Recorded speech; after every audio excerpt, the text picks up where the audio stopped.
Сега ще поканя Мила Каменова, която е един от нашите автори, който пише с много страст за любовта.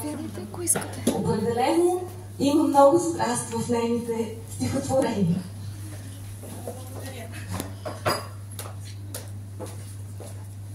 Здравейте на всички! Много се радвам, че съм част от толкова специални, даровити писатели. И за първи път участвам в сборникът. Този път с любимата ми магия любовта. Аз съм от тези автори, които пишат от много малки. И моята майка казва, че в люлката дядо Боже ме е целунал. Печелила съм много конкурси с това нещо, но се престраших да участвам, да имам тези неща вече да хартия, защото се изявявам във Фейсбук.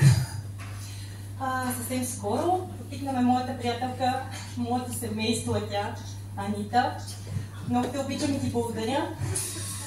Ще прочета това, което за мен е много специално стихотворение. Участвам с тези 11 вече тук. Стихотворението се казва "Такава обич" и не всяка обич е такава.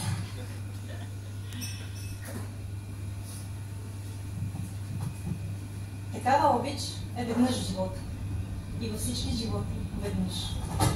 Сама си е компас и е посока. Една жена, един единствен мъж. Не се заменя, а и не минава. Не мъртва е дори и да умреш. Ся всичко ти отнема, а ти дава единствена причина да не спреш.